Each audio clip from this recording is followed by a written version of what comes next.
और हाल ही में पंजाब में, ये तो इसी साल की बात कर रही हूं, फार्मेसी ऑफिसर रिक्रूटमेंट एग्जामिनेशन में तो हाई टेक यानी ब्लूटूथ का इस्तेमाल कर कर उस पेपर को कॉम्प्रोमाइज करना गया। पर मैं पूछना चाहती हूं, इससे पहले कि विपक्ष मुझ पर यह इल्जाम लगाए that I am talking about whataboutery. This is not about whataboutery, but I am calling out the opposition on its selective outrage. मैं पूछना चाहती हूं विपक्ष से कि अगर ये सिद्धांत की लड़ाई है तो सिद्धांत सरकार देख के बदल कैसे जाता है। मैं पूछना चाहती हूं कि अभी खड़े होकर इन्होंने तत्कालीन केंद्रीय शिक्षा मंत्री की बात करी, क्या माननीय गौरव गोगोई जी ने अभी तक पंजाब के एजुकेशन मिनिस्टर का इस्तीफा मांगा है या नहीं?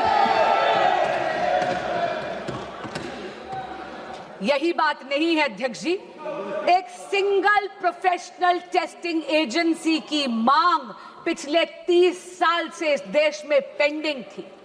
1986 की जो नेशनल पॉलिसी थी एजुकेशन की, उसका जब प्रोग्राम ऑफ एक्शन 1992 में आया तब ये मांग उभर कर आई।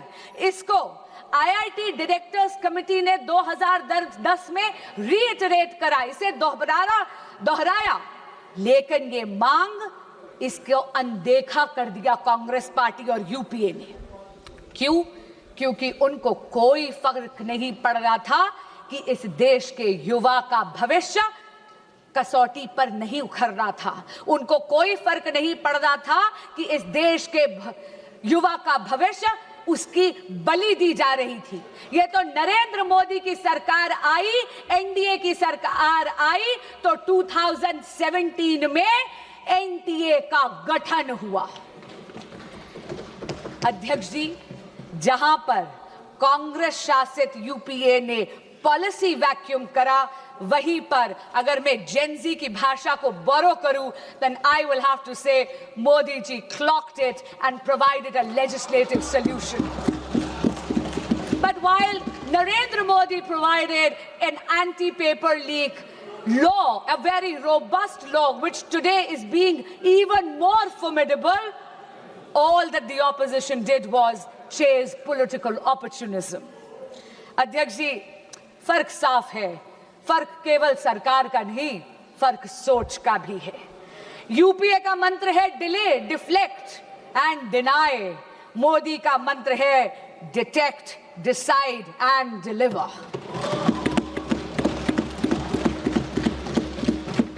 इनका ये रवैया देख के अध्यक्ष जी कवि दुष्यंत की 2 पंक्तियां मुझे याद आती हैं।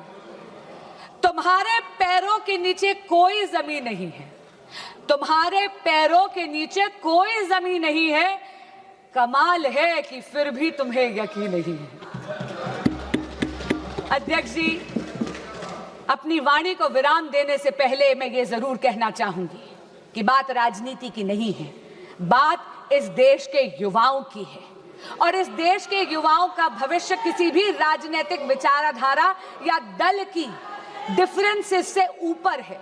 और इसीलिए मैं यहां से इस सदन के पटल से हर प्रकार के एग्जामिनेशन माफिया को चेताना चाहूंगी कि आप इस सदन के संकल्प से बड़े नहीं हैं।